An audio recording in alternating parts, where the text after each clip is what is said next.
Апам кимге керек? Заңгыраган тойканада 2 жаштын үйлөнүү үлпөтү шаңды өтүп жаткан.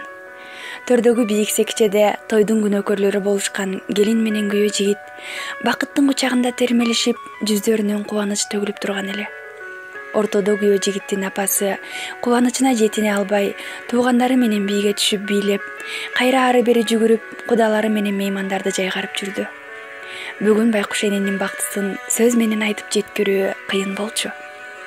Анткени жаштайынан атасынан жетим калган жалгыз уулу, таянаар туусу болгон баласы аман эсен эр жетип, түндүк көтөрүп жаткан эле.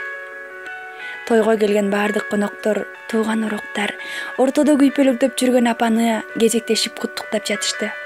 Көп адамдар кыз күйөөнү суктанып да, кызганып да карап отурушту.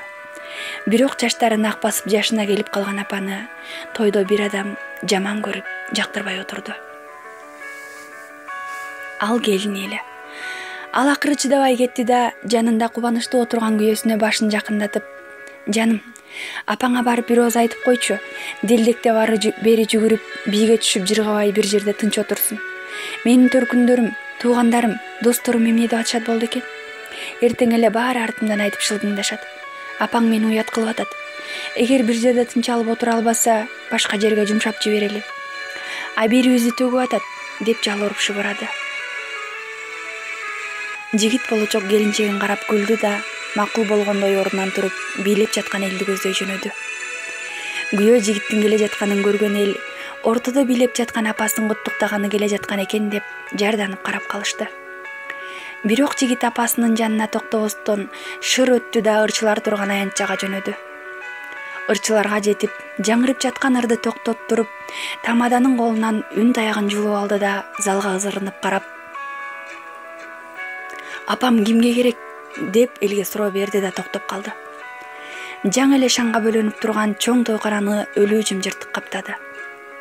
Энелерин кыйнап, тынчтык бербей жаткан балдар да кулак түргөндөй тыптынч болуп калды. Баардык коноктор, тууган уруктар, кудалар, достор күйөө жигиттин суроосуна түшүнө алышпай, дагы эмне болуп кетет дегендей тунжурап карап калышты. Элди жаман көзү менен караган жигит: "Мен сурап атам, менин апам кимге керек? Кимгерге керек? Апам кимге керек?" деп кайрадан залды жаңырда бакырды. Эч кимден үн чыкпады. Арака тоюп кызып бараткан мастарда солуккандай жымжырт. Көп адамдар жигитке ачуусу келип иштеринен: "Акмак десе, бул келеси үйлөнө албай эле жүргөн тура. Энесинен эмитен кутула албай жатабы? Байкушкана эне, шорун каткан эне, тукумуң үзүлгүр" дешип каргап жатышты. Ушул иримемде бир гана келин жетине албай кубанып: "Ии жаным" десе, "Бул азыр эле менин айткандарымды кылып атат. Эртең эле энесине кошуп оңой эле башкарып алат экенмин да" деп ичинен сүйлөнүп алды. Жаңы эле дене боюн балкыткан чексиз бакытын, кубанычын бороон чапкым келип талкалап учуруп кеткендей болуп, өз уулунун башка жегендей апа байкуш турган ордунда нес болуп, көзүнөн жаш сызылып баштады.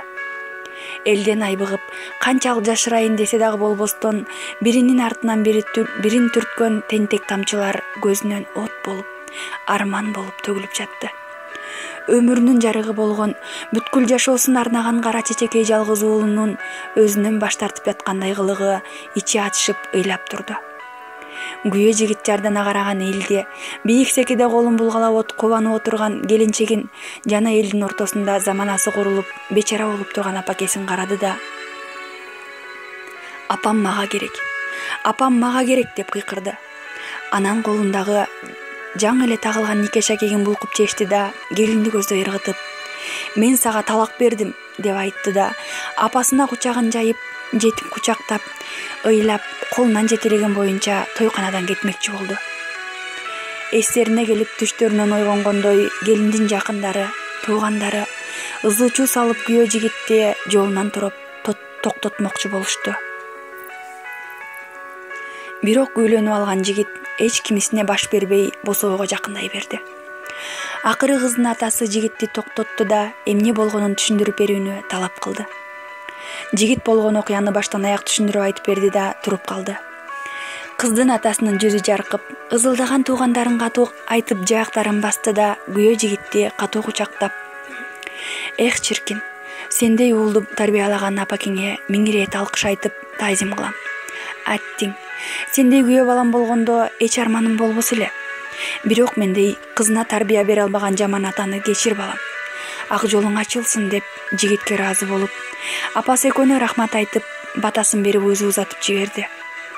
Элдин баары көздөрүнө жаш алып, эне менен баланы суктанып карап узатып кала беришти.